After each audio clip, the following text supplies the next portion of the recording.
Ilmu itu apa? Ilmu itu sederhana, sesuatu yang mudah. Karena ilmu itu fitratallahi allati fataran nasa napa? Misalnya begini, saya orang miskin, nggak punya apa-apa.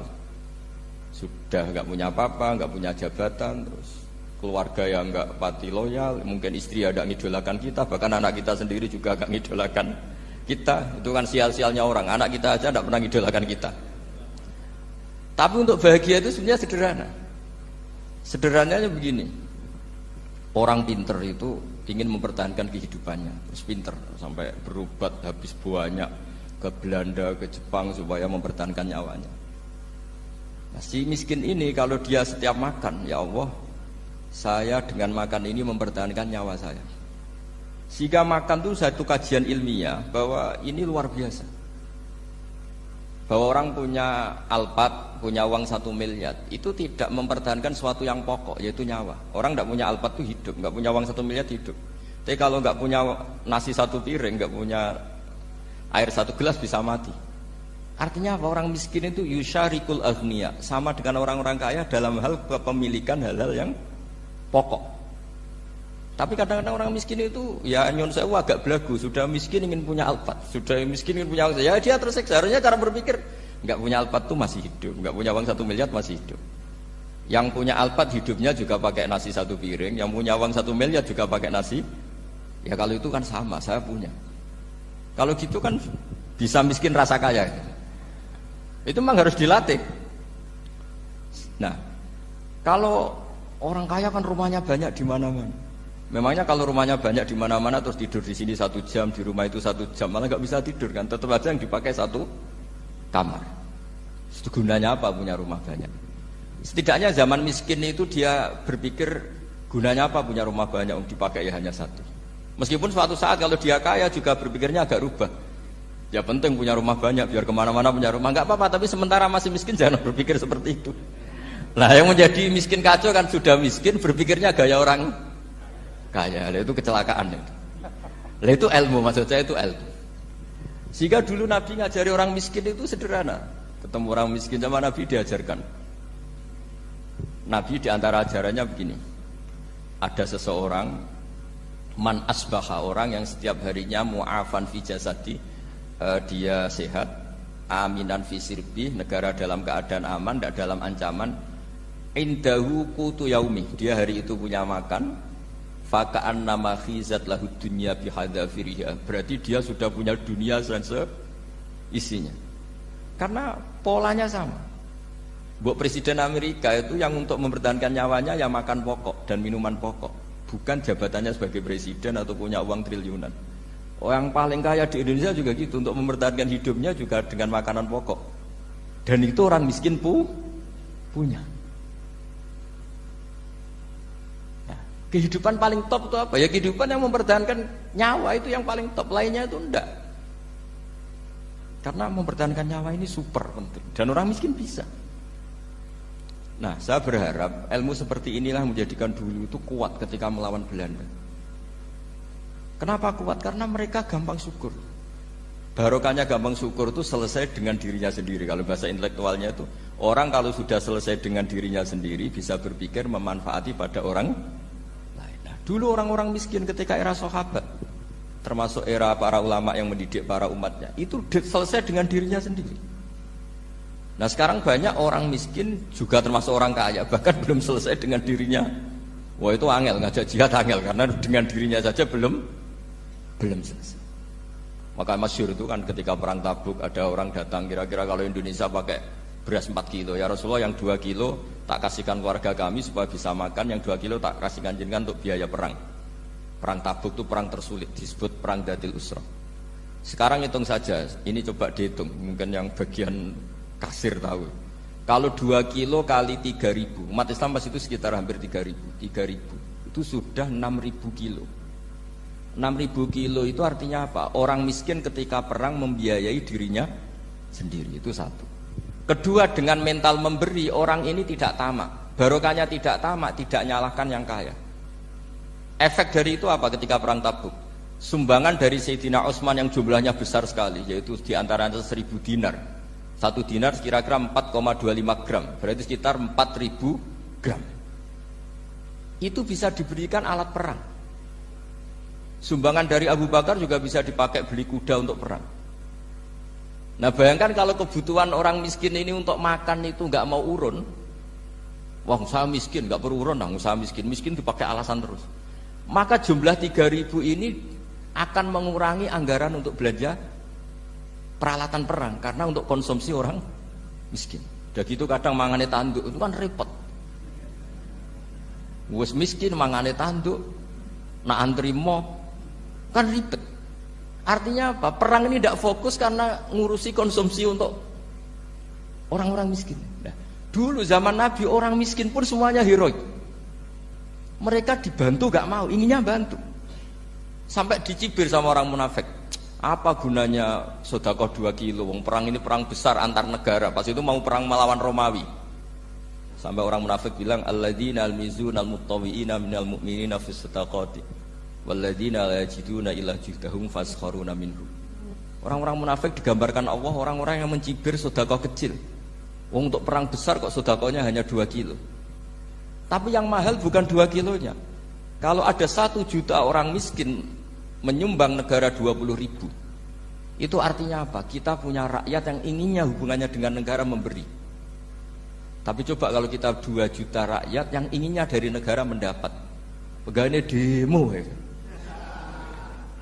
Nah ini ajarannya Nabi yang luar biasa. Dulu Nabi itu bisa mendidik orang miskin pun bermental memberi. Nah barokahnya bermental mandiri ini mereka selesai dengan dirinya sendiri. Coba kalau mereka tidak bawa makanan sendiri ketika perang, mungkin kuda yang untuk perang, terus mereka berpikir, bu ini saja disembelih supaya kita bisa makan. Ribet kan? Ngapain beli senjata yang mutakhir, makan saja nggak bisa. Tapi barokahnya mereka urun sendiri. Mereka selesai dengan dirinya sendiri. Ini hebatnya didikan Rasulullah Shallallahu Alaihi Wasallam. Dulu Mbah Hasyim dan kawan-kawan itu berhasil mendidik seperti itu. Santri yang miskin-miskin itu kalau ngaturi kiai duwene telo itu kayak no telo, duwene wi itu kayak no wi. Sehingga kiai sing wis mapan-mapan, misalnya kados kula wonten kan mun setengah mapan, ya akhirnya yo iso mangan wi. Jebule wi ku yo enak. Santri yo seneng mergo kiai ini seneng pancen wis suwi mangan pizza misalnya. Nah, tapi nak sing melarat terus aku melarat kiai tak kei wi mosok doyan. Wis melarat medhit di alasan kan ribet kan. Ini yang perlu dihilangkan. Medhit kok berargumentasi. Tapi yang mahal itu bukan winya, mental memberi. Orang itu kalau mentalnya memberi itu berarti selesai dengan dirinya. Tapi kalau tidak bermental memberi pasti tamak. Dan tamak itu mesti menghakimi orang lain. Maka dalam kitab Hikam diterangkan penyakit terberat itu tamak. Kenapa? Karena orang pikir itu tidak ada kata-kata kitab Hikam, bukan kata saya. Yang ada itu tamak. Misalnya gini, saya kenal PLT Bupati Kudus. Tidak pernah saya bilang beliau kikir. Tapi sekali saya pernah mengajukan proposal tidak kesampaian. Wah, beliau medit. Jadi saya menvonis medit itu sebetulnya ya karena punya keinginan tidak kesampaian. Coba kalau tidak, bahwa medit orang serap penting. Misalnya anak-anak muda sama orang-orang cantik di Jakarta, pernah nggak kamu bilang itu sombong? Enggak kan? Setelah kamu bilang, Mbak aku ingin kenalan Mbak sampean, terus dia agak mau, baru kamu bilang sombong karena keinginan kamu enggak. Nah, bayangkan kalau orang bermental tomak, kayak apa bangsa ini? Nah, sahabat itu dididik oleh Nabi, tomak itu selesai karena keinginan mereka memberi. Sehingga Indonesia bisa merdeka begini itu barokahnya didikan ulama, semuanya ingin memberi. Dulu belum ada negara, tentara-tentara kemerdekaan kalau di kampung-kampung itu ya dibiayai donatur-donatur. Termasuk bahasa saya, buyut saya dulu. Itu berapa ton aja beras untuk pasukan Hizbullah, pasukan TNI. Di Aceh ada Daud berih, ada yang baca berueh. Jadi baca aja kayak kira asap ada yang berih, ada berueh. Saya juga gak tahu orang Aceh kalau baca berih memang. Nyumbang berapa emas untuk kemerdekaan Indonesia. Yang Kesultanan Jogja Legowo, Jogja tidak lagi negara tapi diberikan bagian dari Indonesia dan seterusnya. Nah, jadi semua ini barokahnya didikan Rasulullah SAW yang diteruskan para ulamanya bahwa nomor 1 didik masyarakat itu bermental memberi. Dengan bermental memberi apapun kecilnya ini selesai dengan dirinya sendiri. Itu kalau sampean nggak punya mental memberi, nanti pulang dari Pemda, sok acara ini kabupaten berkata ini tok ribet itu. Awas itu, bar ngaji langsung lali berarti sampean. Sudah kalau nggak urun ini sudah luar biasa, nggak urun untuk berkat itu sudah luar biasa. Jadi itu yang makanya Nabi itu Quran dimulai wa mimma razaqnahum apa? Yunfikun. Quran mengajarkan bermental memberi, yunfikun. Nabi berkali-kali ngulang al yadul ulya khairum al yadis sufla. Dan memberi itu tidak harus nunggu kaya. Gambarannya Quran tentang orang baik itu gimana? Alladzina yunfikuna fis sarra wadharra. Bukan fis sarra saja, ketika wadharra juga. Saya pernah guyon sama orang kaya di Jakarta. Dia uangnya miliaran, mungkin malah triliunan. Guyon sama saya, Gus saya ini sudah sekian bangun masjid di mana-mana. Saya ini berarti hebat. Enggak kata saya. Enggak ada masjid agama tetap jalan kata. Karena di kampung-kampung sudah banyak masjid kata. Masih keren tukang becak kata. Kok bisa Gus? Sampai nyumbang masjid 1 miliar, itu masjid apa kata saya? Ya masjid-masjid besar. Nah itu paling dipakai kubah atau menara atau apalah yang tidak mendesak. Tapi kalau orang miskin, ngutangi orang miskin itu kalau nggak utang hari itu nggak makan. Kan nggak mungkin tukang becak ke utang ada bank atau orang kaya raya kan kenal saja enggak. Mesti orang miskin utangnya sama orang miskin. Saya kalau orang kaya utang Habibidin mesti mau beli Innova. Karena level orang elit, jadi utangnya itu beli Innova, aksesoris Innova, seri terbaru. Tapi kalau orang miskin sama orang miskin, utangnya itu beras untuk nyawa. Artinya apa? Kalau saya diutangi Habibidin untuk beli Innova, itu ganjarannya itu sekunder.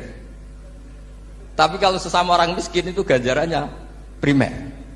Keren mana? Hutang-hutangannya orang miskin sama orang kaya. Satu menyelamatkan nyawa, satu menyelamatkan citra. Dia baru sadar, ternyata orang miskin lebih hebat ketimbang saya, lebih hebat, tapi tidak usah ditiru kata saya. Cuma dia menjadi tidak sombong sekian miliar yang disumbangkan ke masjid karena dia menjadi tahu ternyata itu tidak bangga. Nah, kecuali masjid-masjid yang kamu nyumbang memang masjid perintis di daerah-daerah yang belum ada masjid. Kalau masjid-masjid besar itu kan kadang kebutuhannya sudah selera, bukan pokok. Nah, saya ini cerita ya, jadi supaya orang tahu lah. Zaman Nabi itu orang sudah selesai semua dengan dirinya sendiri. Jadi maksud saya Islam nggak apa-apa tanpa masjid itu masjid yang sudah sifatnya selera. Indonesia kan masjid sudah sifatnya selera semua. Yang dikatakan masjid pokok kan yang dipakai sholat bisa, dipakai alat sesuci bisa. Tapi kalau sudah selera ya pondasinya harus begini, lampunya harus dari kristal, terus kubahnya itu sudah selera. Nah rata-rata sumbangan yang miliatan itu kan sudah ke selera. Sementara orang miskin utang-utangan sama orang miskin untuk menyelamatkan apa coba? Nyawa. Artinya para orang miskin jangan kecil hati, wah saya sudah kok hanya 2 kilo, tapi 2 kilo nyawa. Dan itu pahalanya luar. Nah ini ilmu asal saja. Nah kiai itu berhasil seperti itu sehingga orang-orang miskin dulu tuh ngurmat tentara itu ya nganggo wi, nganggo telo, bahkan ada yang pakai apa itu Pak Hartopo itu pisang itu, arasnya pisang itu. Gronggolnya pisang sudah dipakai saja Pak tentara. Tentara di mana-mana bisa makan. Coba kalau yang ngamal yang kaya tok itu tidak cukup. Tapi barokahnya yang miskin juga ikut ngamal itu cukup karena yang miskin itu mayoritas. Jadi didukung kaum miskin itu pasti menang lah kan kira-kira gitu. Karena di mana-mana orang miskin itu banyak. Menemukan orang kaya itu nyari data. Kalau menemukan orang miskin seketemunya pasti ketemu. Dan orang miskin ini dididik ulama untuk berkontribusi. Sehingga banyak tentara yang ketika dicari Belanda pura-pura jadi petani. Ini juga yang menyelamatkan orang miskin. Nah, ulama dulu itu orang paling sukses mensuasanakan seperti itu. Itu yang diceritakan di perang Tabuk. Mimpa di maka tazihu qulubu fariqim minhum. Jadi perang Tabuk itu perang di antara yang paling diceritakan Allah berkali-kali apa? Ya Rasulullah tadi malam saya buruh dan ini dapat 2 sok ya kira-kira berapa kilo lah. Yang separuh untuk keluarga kami, yang separuh saya sumbangkan ke jenengan. Lu coba perang antar negara hanya menyumbang 2 kilo beras, bayangkan. Tapi nilainya bukan 2 kilo. Kalau 2 juta rakyat Indonesia nyumbang 2 beras, artinya hubungannya dengan negara hubungan ingin memberi.